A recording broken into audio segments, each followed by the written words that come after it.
You know what time it is. You know what time it is. How firm thy friendship. Oh, You know what time it is. You roll with them boys of the fall. You know what time it is. On the ground with a nose for the ball. You know what time it is. Blood, sweat, and them tears for this game. Leaving it all out on the field with no fear for you lames. Buckeyes by a billion. We in the building with over 100,000. We represent from the uttermost to the public housing. And we don't play. Our wide receivers got your secondary shook, so they cook them like Bobby Flay. Hey, stay out of my way and trust me, cause I know it's OH. Somebody please give this brother an IO. Come on. What up, Buckeye Nation? Welcome to the Buckeye Boys, where we talk about college football with real fans. I'm Devin, excited to be here again. Love doing what I do. I see everybody in the chat already. Appreciate you guys for joining. Do me a favor, you already know what to do. Hit the like button, subscribe button as well on both channels, and super chats, man. If you got questions, throw them in there. It goes to good causes. Well, we've been on a streak here lately on the Buckeye Boys channel. I love getting recruits on here for interviews. We read articles about these recruits all the time, and these articles have little excerpts of quotes that they said, what these players said. I love getting them on here and hearing them for myself, letting them speak for themselves, and getting a little inside info on their recruitment, how it's going, how they're doing as football players. So tonight, got a top 10 safety in the 2027 class out of Texas, Eli Johnson. Got him joining us tonight. I'm going to get him brought up here. This is the second time on the show. Eli, what's up, brother? Good to see you again. yes, sir. Yes, sir. Glad to be back. So you've played some football since I last interviewed you, but been a little bit one of them seasons where you get injured. That's part of football, man. But you're back Yeah. ready to go for this playoffs, huh? Yes, sir. Yep. Been dealing with this little high ankle sprain, so I'm back Yeah, and healthy, ready to go now for playoffs. So, yeah, uh, yeah. So we'll start at the beginning a little bit for those that didn't hear the first interview. Just want to ask you again. Can you kind of remind people how you got started in football? How young were you? Why'd you start yeah. playing? And give us that story a little bit. Yeah. So, my brother, he's 4 years older than me, and he was playing football, and then I was the water boy for his team. And I've just been around football ever since and literally grew up in football. I was probably like two or three, 2, 3 when I was the water boy for his team, and then right when I was able to play, I've been playing football since I was 4 years old. So Yeah. yeah, Yeah, you play safety now. I'm sure you play all over the field for your high school in different positions, doing different things. But how did you wind up in the secondary playing safety? What led you to that, man? And how long you been playing that position? yeah. I was really so little league, all little league. I was running back and played some linebacker as well. And then when I hit my growth spurt in middle school, I moved to receiver. Played receiver and the offensive side, basically my whole football career until freshman year. And then the spring of my freshman year, I was the they had moved me up for scout team to play against the R1's offense, and then I made a big hit on defense, and ever since then they kept me there. So I love it, man. yeah, Well, if you look online, dude, they got different heights and weight for you everywhere. I'm guessing about 6'3", 190 pounds. Can you tell us what you're at right now? yeah, I'm about 6'3", 200. Yeah, Okay, 6'3", 200, pack a little muscle on there. I like that, man. Well, let's dive into it, dude. I just want to get a little intel as well on the support group that you have. That's something I pay attention to. yeah, There's a pattern when I talk to these recruits, the recruits that tend to be more successful. This isn't always true, but they have a good support group around them. So tell me a hmm little bit about your support group. Who are they, and yeah. how many there are? It's just me, my mom, and my brother. So it's us three. We're all super close. So those are really the people that matter when it comes to all my decisions and stuff like that. And that's just really those three. And then my trainer as well. He's a great dude, great mentor. Um, and yeah, to be honest, it's just really those four. I mean, those three. So Bro, yeah, that's probably better, man.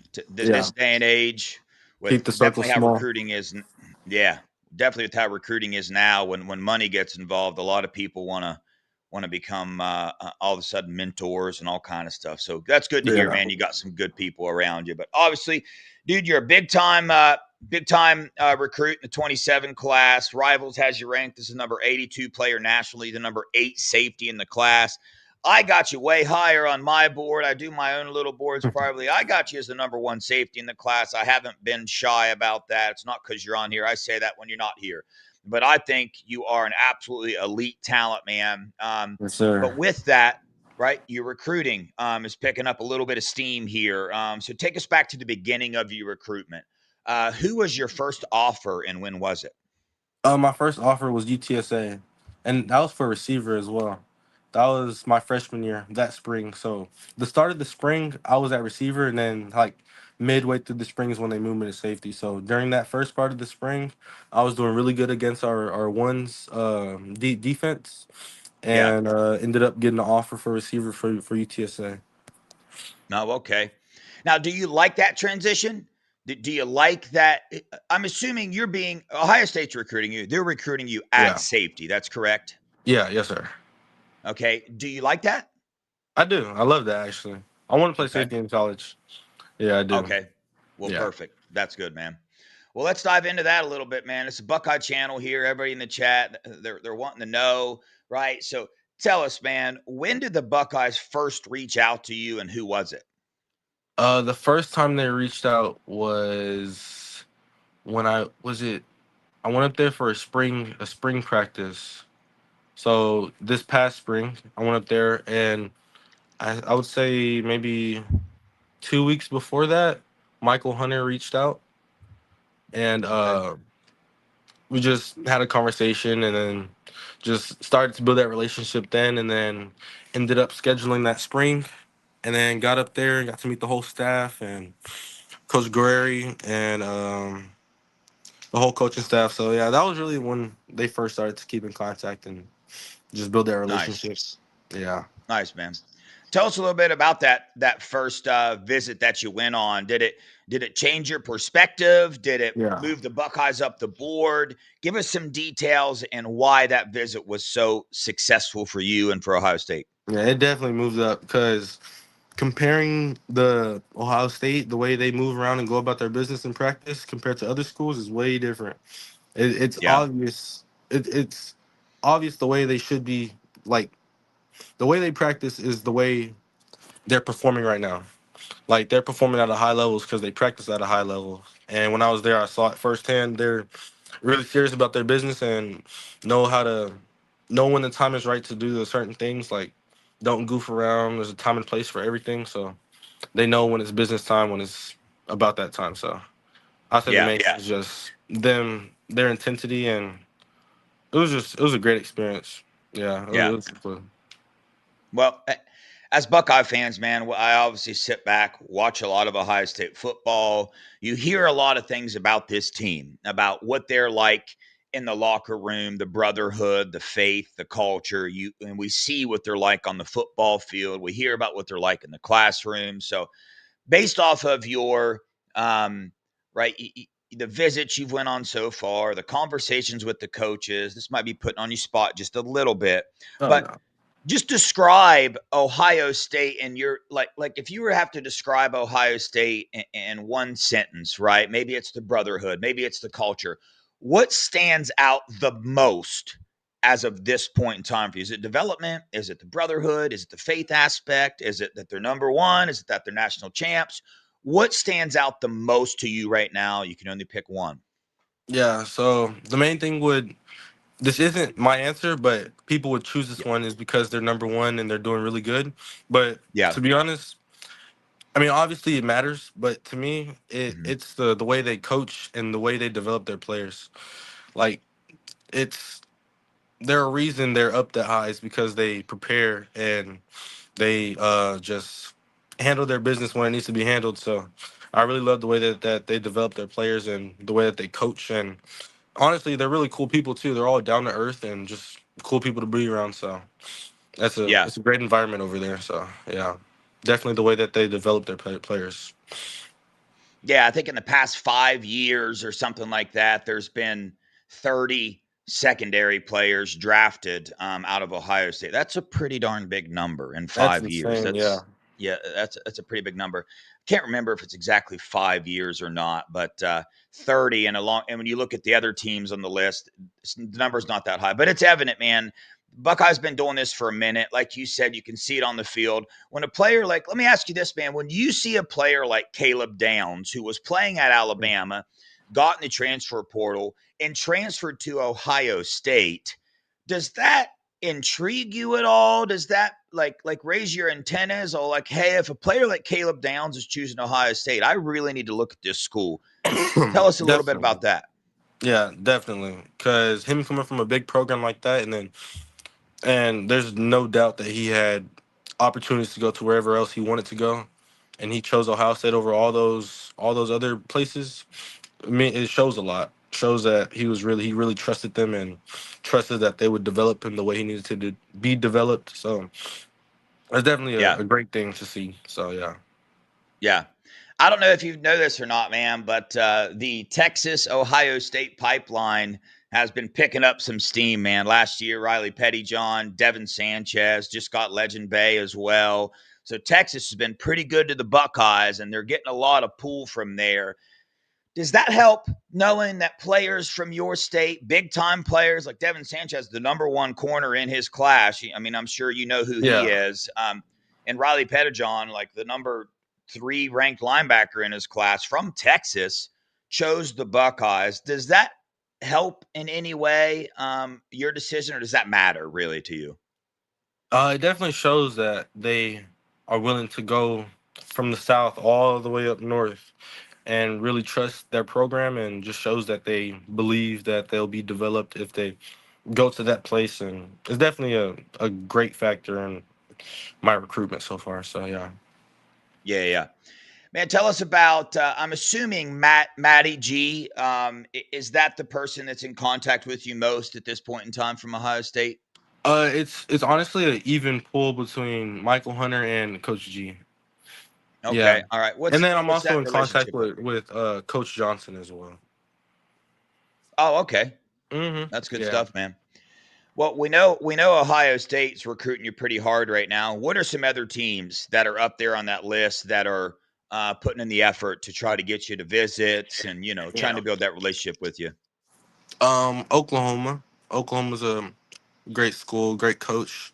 And then UT as well. Yeah. Yeah, yeah, I figured they would. Well, dude, you're making a decision, dude. You're going up to this UCLA game, the Buckeyes, making another visit there. When you've already been there, you've already built the relationships, you know a lot about Ohio State. What are you wanting to gain from this visit? Try to keep it simple. Why Yeah. are you going on this visit? Mainly to experience the shoe. Finally get up there. I haven't never been to a game day visit before, so it's gonna be exciting to feel the environment and see it firsthand. So yeah. Yeah. It's get prepared, man. You're gonna people in the stands, the Buckeye fans, they're gonna know who you are. I promise you. People are gonna be like, "Yo, Eli, what's up, dude?" Every recruit I have on here, they say that. Jay Timmons, the kid that just committed in the 26 class, said that. Man, he was there, and the fans knew his name, knew a lot about him, and all that stuff. So that's That's good stuff. crazy. Yeah. What about so the faith aspect of this Buckeye team, man? It seems to be a pull for some of these recruits when they do the Oh, on-campus baptisms and stuff. Is that a pull for you? And explain why. oh, most definitely. Most definitely. That's definitely that is the main thing. Not probably, yeah, that's the main thing. Got to Amen, keep God bro. first in everything that they do. So Amen, yeah. dude. Bro, you fit right into the Buckeyes, man. I said that last time I talked to you too, but it's good stuff, man. All right. Got a couple questions from some people in the chat here. We'll get them Yeah. pulled up. Charles is on a heater here lately. He wants to know, what's the best advice you have ever received from a football coach? Bro, that'd be a hard one to answer. Um, it wasn't. I don't think it wasn't my football coach, but it was my trainer. He said you're able to choose, like you're able to choose to have a great mentality every time you wake up. Like you could wake up and choose to have a great day. You could wake up and choose to be the best version of yourself, and it's all up to your mind and it's all mental. You just gotta when you're feeling lazy or feel like procrastinating or whatever, you have the ability to choose to be the better version of yourself. So that was Yeah. one of the big things that he's told me. That's big time. That is Yeah. deep, deep too. It's like really, you choose your attitude. I hear people say, I even say it too. I say, man, my girlfriend made me mad, and the truth is, nah, dude, you let her make you mad. You know what I mean? You have that decision as to how you're gonna react to what people say, what people do, the situations that life throws at you. So, sounds like Exactly. you got the main thing down, and that's keeping God first, dude. He'll lead you in the right way. Charles coming in with another question, real simple, Eli. Why do you love playing football? What is it about football? Um, it's fun. I love football, so It's it's just what fun. brings me joy. It's fun. I love football. So Yeah. yeah. Do you have a football memory that stands out to you? A play, a time, maybe you want to got a game-winning catch, game-winning interception. Do you have a moment that stands out to you? Shoot. Hmm. I wish I had videos of me playing little league football. There's Yeah. this one. There's this one play. Dang, I forgot. Gosh dang, but I remember I hit the kid. I lifted him up, and then like he was on my shoulders, and then I slammed him on the floor. I remember that like so vividly, but I wish I had a Yeah. video. But yeah, I think that was definitely one of my favorite plays that I've had. Yeah, man. When I think about playing football, like if I ever would have played football, receivers very intriguing to me. But with my size and stuff, I would have to play safety if it ever happened. But dude, oh bro, I would love that. I would love just the hit stick, man. That would be my number one. When Yeah, people ask, and I'll ask you right now, what do you like better? Do you want to get the interception, or do you just want to lay the absolute boom? Which one's better for you? Maybe a I think fumble. Do you want to force a fumble with the big hit or grab an interception? force the fumble with a big hit. I think that Yeah, strikes more fear. That strikes more fear in the opposing team. yeah, for sure, man. Yeah. All right. Wrapping this up a little bit here, Eli. Obviously, still super early in your recruitment, man. I mean, the 26th signing day still hasn't even happened yet, but you're moving along. You're taking visits. Have you talked with you and your brother and your mom about a time you're thinking about making the decision? Are you taking your time here? Or if you feel like it's right, are you going to pull the trigger, or you just don't know yet? Where you at with that? Very soon. I'll say that. Yeah. Okay. All Yeah. right. Pulling the trigger soon. Okay. All right. All right. Well, man, last question for you. Another one from the chat. We ask this every single time. It's the hardest question. Recruits have trouble with this. They get nervous when I ask them. I know you're not going to being sarcastic. I do that to everybody. What's your favorite food, Eli? What's your go-to food? Steak. Steak. No hesitation. No Medium rare steak, hesitation. thick Okay. crust with Okay. some roasted golden baby potatoes. Ooh, yeah. What about, do you like asparagus yet? Do you add I asparagus with that at all? I like asparagus. I do like But asparagus. It's it's not not at bad. that. Yeah, it's But yeah, not a main thing that I would choose on my okay. plate. Now, I don't know if you've got this deep in the steaks yet, but if you were to pick one, is it ribeye? Is it New York strip? Ribeye, Which one you? Yeah, dude. wagyu. Oh yeah, bro. Yeah, You're yeah, speaking to me now. That's my go-to, the ribeye for sure. I bought yeah. some ribeye. I bought some wagyu ribeyes on the internet not too long ago. I got big time. They were not wagyu. They charged me for wagyu, but they were still good, bro. Yeah. But anyway, Eli, it's great to get you back on here. Hopefully, we can get you back on here again sometime soon. I'll shoot you a text, keep in contact with you, maybe ask you how your visit to Ohio State went. Man, it's awesome to see and hear that you're healing up, going to play in these playoffs with your team. We'll be keeping an eye on that as well. So good luck to you, brother. You got any final words that you want to say to Buckeye Nation or anybody else? OH. Yo, my dog, my dog. All right, Eli. Yeah. We'll catch you next time, brother. Stay blessed, bro. All All right. right, peace. Bye. Well, there you guys have it. Eli Johnson, one of my favorite recruits in the 27 class, man. Go watch his film. Dude is elite at what he does. Big time athlete.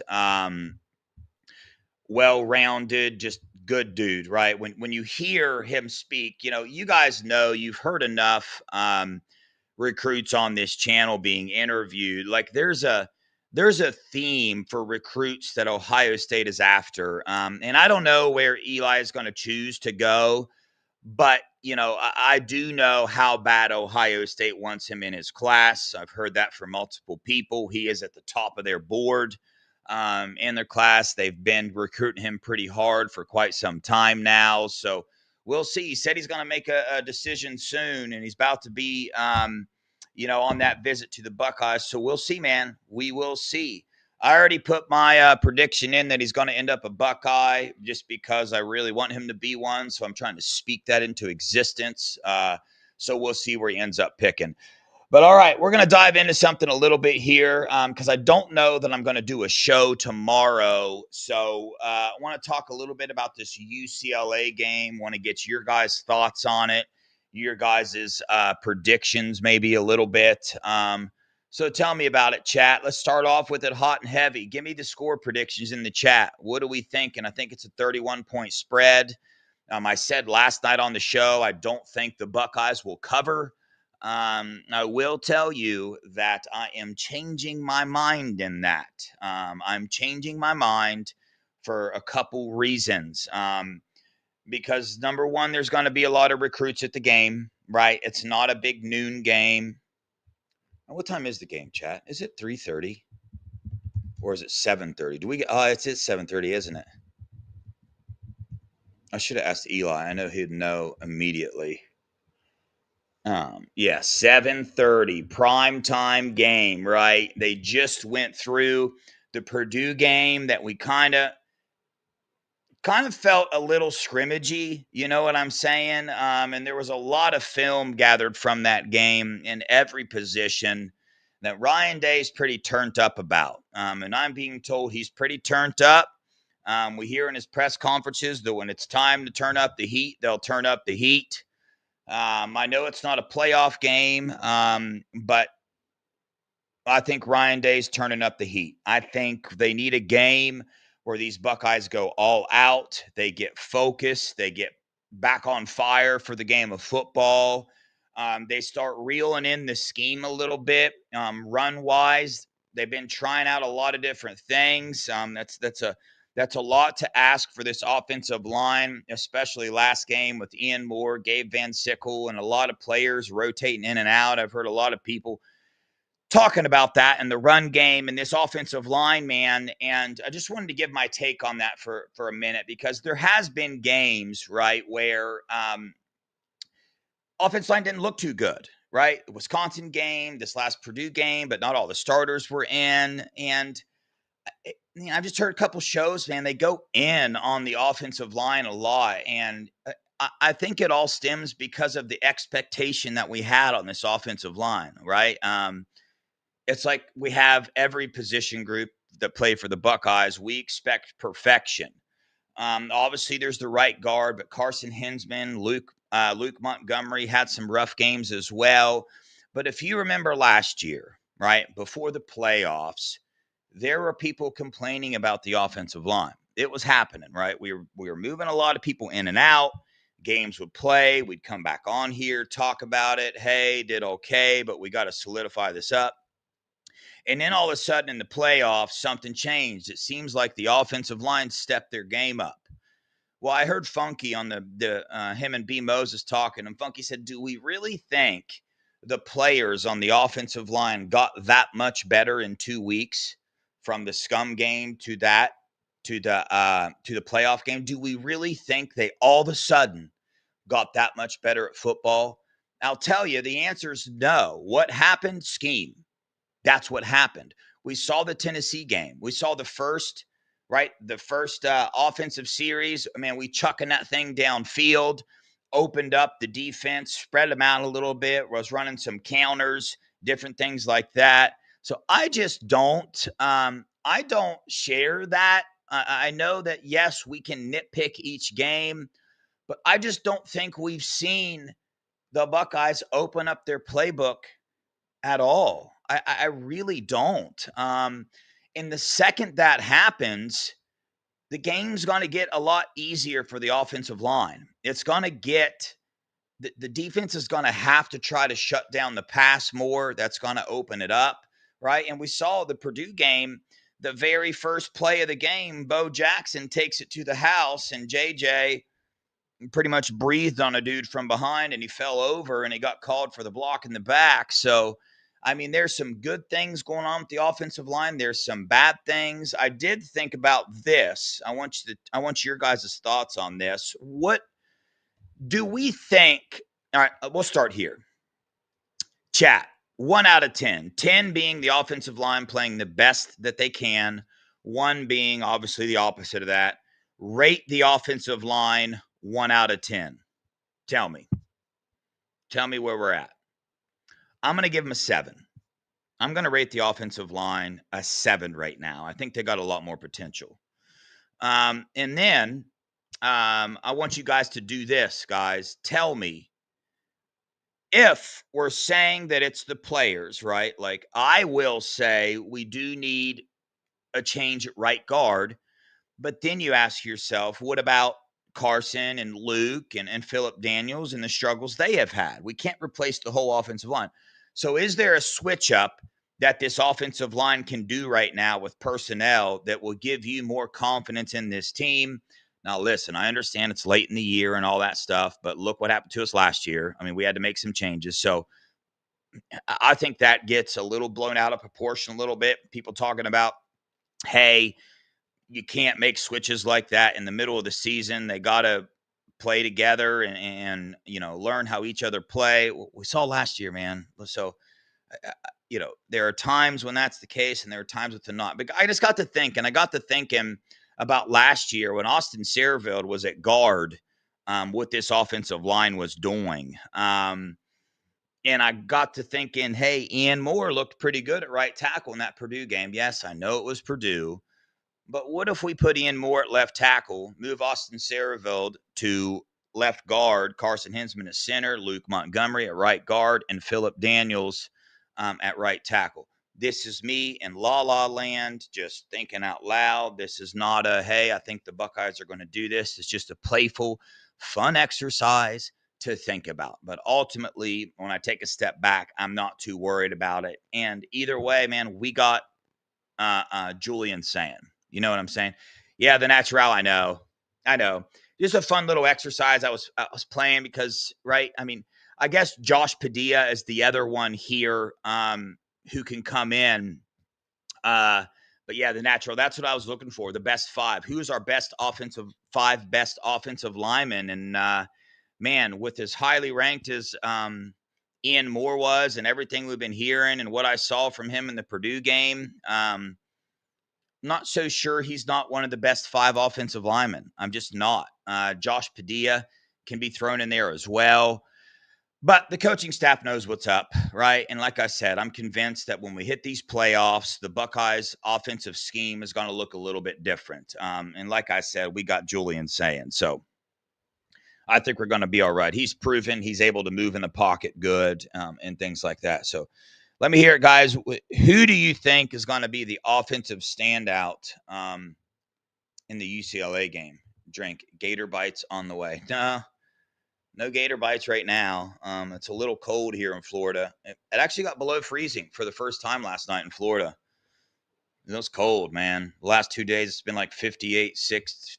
I think it was like 58 yesterday during the day. It was absolutely freezing. I know you guys from Ohio don't really understand the cold like I do here in Florida, but it was cold here. The cold here is a little bit different than that warm weather you have in Ohio. But anyway, what was I saying? Jeffrey's got JJ for the standout in the UCLA game. Yeah, UCLA, their pass defense, not the greatest. JJ's the go-to there. Julian Sand's going to tear it up as well. Max Clare maybe getting a little run there as well. I want to see Isaiah West have a breakout game too. If I had to pick a player that I wanted to see have a breakout game, chat, let's do that. If you had to pick an offensive player to have a breakout game for the UCLA game, who would you, Craig?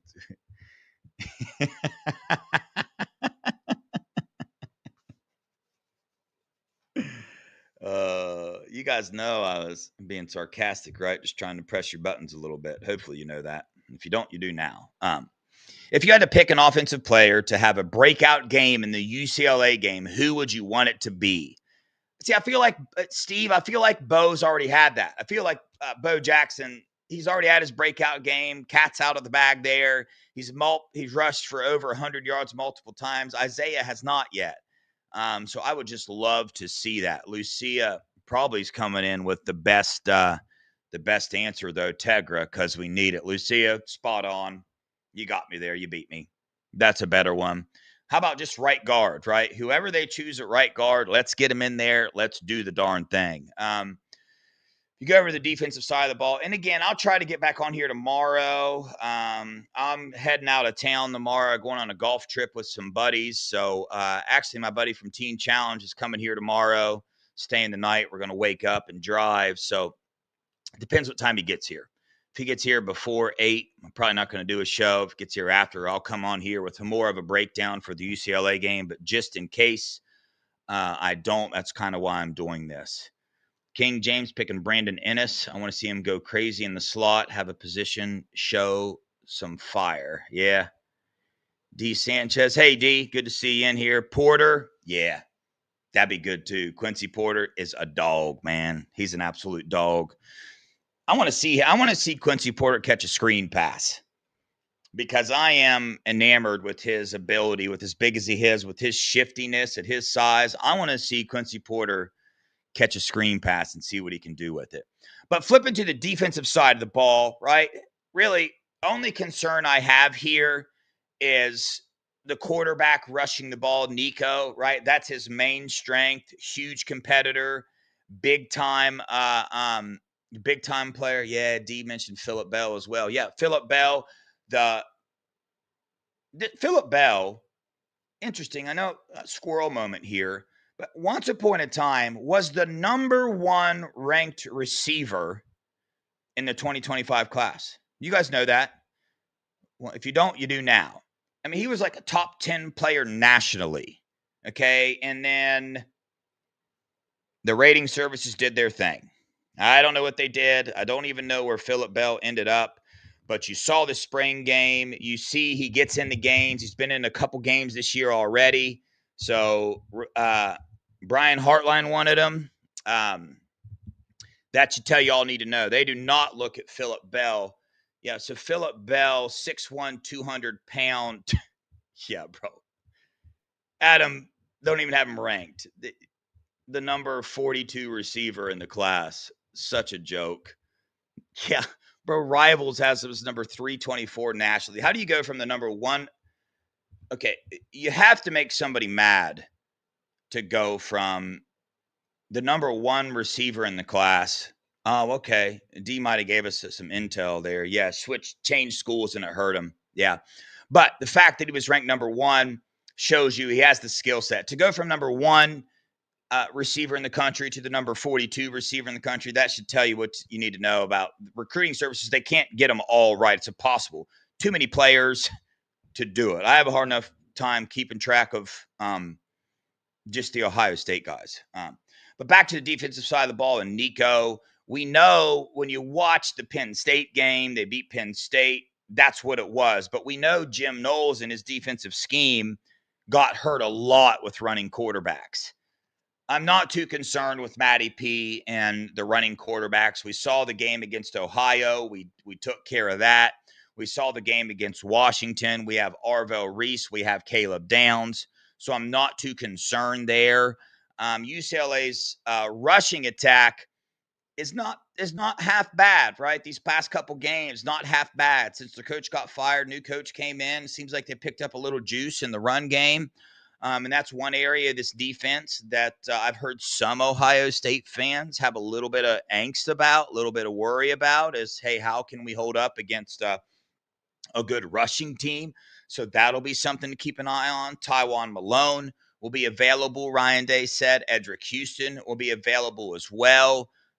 So it seems like we're going to have everybody on board that we need. Hopefully, Jason Moore is picking up some momentum there as well. He was a very highly graded in PFF this last game. Of course, he didn't have that many snaps, but Jason Moore, big old body, man. Big old body. So has a lot of potential there.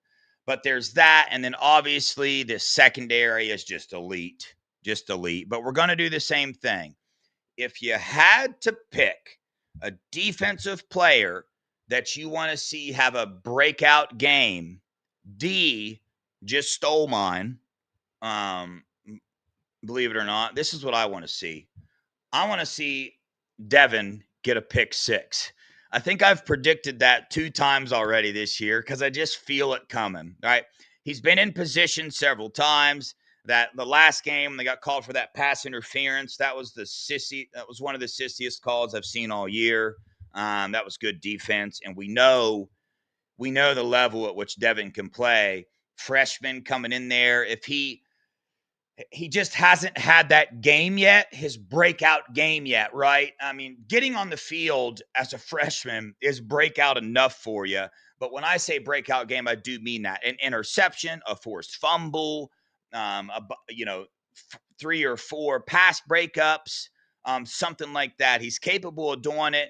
They got to throw the ball his way if they do it. But we'll see, man. We'll see what he does. Riley Pettyjohn got a lot of run in the Purdue game, so we'll see if that happens again. I would love to see him start picking up some momentum because those are 2 defensive players.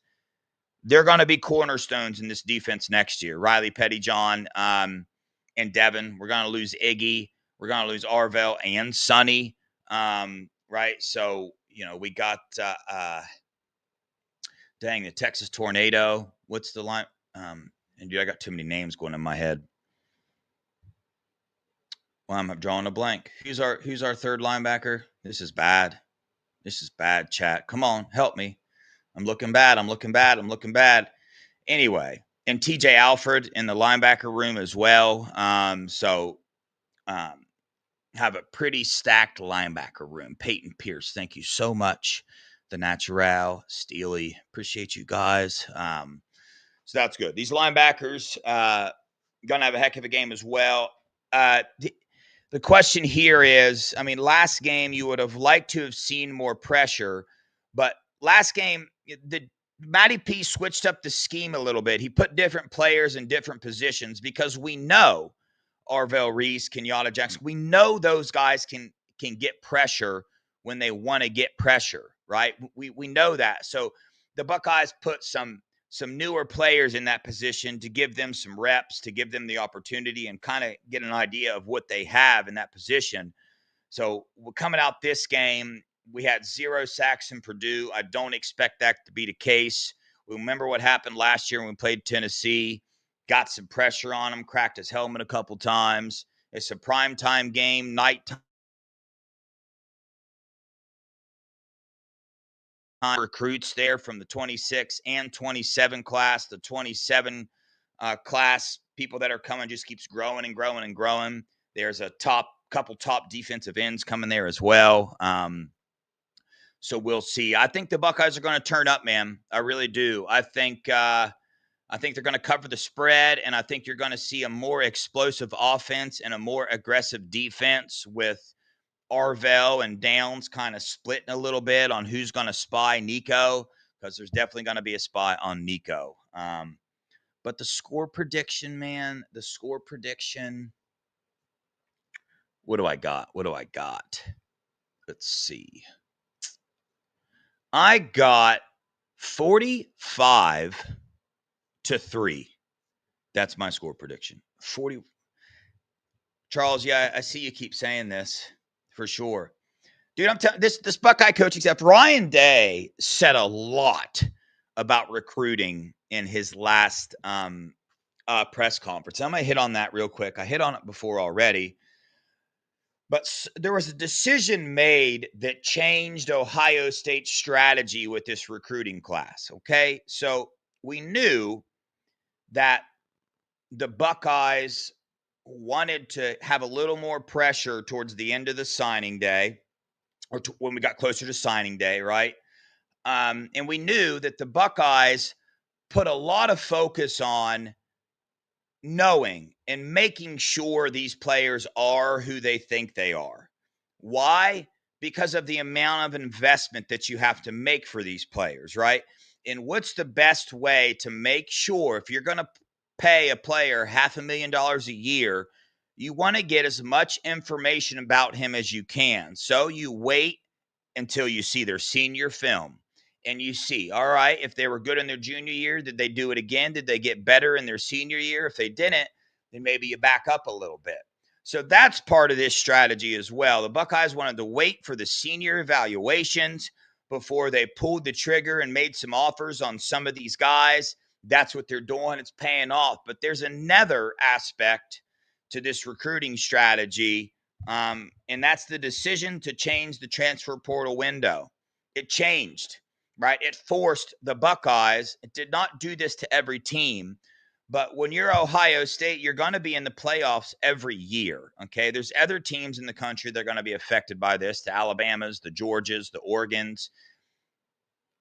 The transfer portal window is during the playoffs, okay? So you're going to have to be trying to watch film, dig into, okay, who's entering the transfer portal, and fill needs in your roster from there. But the problem is that you're not even going to know your needs yet. Okay. Some of your players might get in, right? But check this out. Once you lose, or let's say the Buckeyes go and win the national title, once they win, for the next 5 days, the transfer portal is open for your players. So that means there's going to be 2 teams playing for the national title. Both of those teams are going to have 5 days for their players to enter the transfer portal.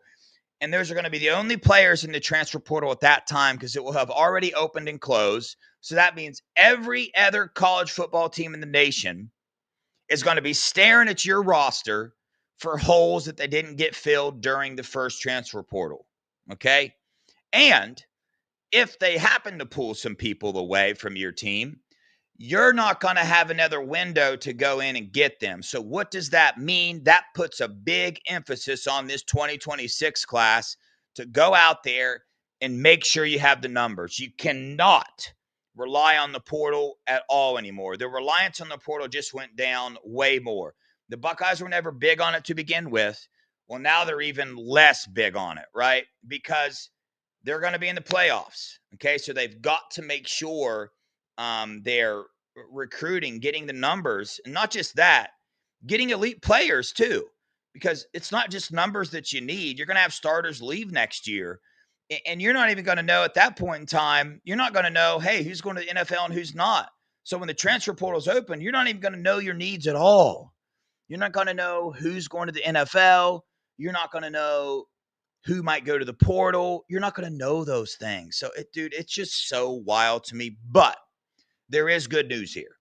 And the good news is that Ryan Day has built a team that is very, very strong together.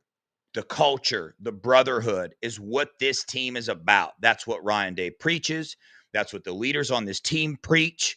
That's what the freshmen playing this year, that's what they're feeling. They're buying into it. They bought into it when they were recruits. That's why they came here. And as a result of that, Ohio State had zero players transfer out in the spring portal this year. Zero, not one.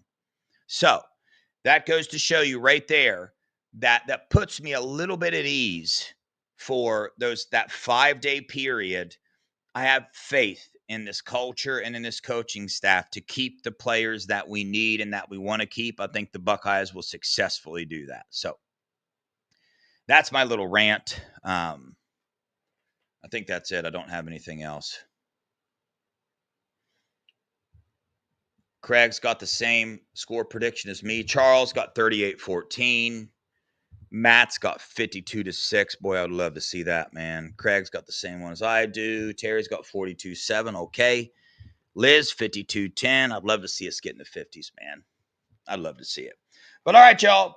I appreciate you guys. Got Brady Edmonds scheduled again for Monday. So that could change, but unfortunately his season is over. So I think it opened up his schedule a little bit. And Brock Williams, potentially him coming on here. He's the Buckeyes' number one want at the tight end position in the 2027 class. Hopefully be getting him on here. Got a lot more messages out. So we'll see about getting some more players on here. But let's pay attention to, we've got some big-time visits coming up. Don't think Jimmy Finch is coming anymore, the Alabama commit. I think Emmanuel Ruffin may have pushed him out. That's what I was told, but doesn't make sense to me because Jimmy Finch seemed more of a big defensive end, but I don't know. But Dre Quinn, the Clemson commit, Braxton Rembrandt, the Wake Forest commits coming in as well. So he's one to keep an eye on. I think there's another safety coming. I forget, but Dre Quinn and Braxton are the ones I would be keeping a close eye on here. I think that the Buckeyes have a strong chance to sign both of those players. Yeah, Russ, my bad. Thank you, buddy. Telling me, Russ, thank you so much for the $4.99, man. I really appreciate that, dude. Deb, thanks for doing these interviews for sure, man. That's why I started this channel, bro. I love it. Like I said, I love hearing the stories. I love getting to know these kids, and love hearing where they came from, where they're at now, where they want to go. It's inspirational to me, man. And my hope and prayer is that it's inspirational to other people as well, not just kids, right? Adults, right? If you guys see a young man doing these things in his life, it goes to show you that, man, if you put your head down, you work hard, you cancel out the noise, you cancel out what other people are saying about you, and you come in and you dominate, man. You come in, you dominate, and look at the opportunities that God has put in front of these young men, right? The Devin Sanchez's, the Riley Pettyjohns, the Jay Timmons. Imagine being that age and get presented with an opportunity like this, man. I just love getting inside the heads of these young men, seeing how they're taking it, hearing how they're able to get to this point in life with their support groups around them, their parents and stuff like that. It's just very intriguing to me, man. I love that, and I think it can be used as, the Bible tells us that we overcome the enemy by the blood of the Lamb and the word of our testimony.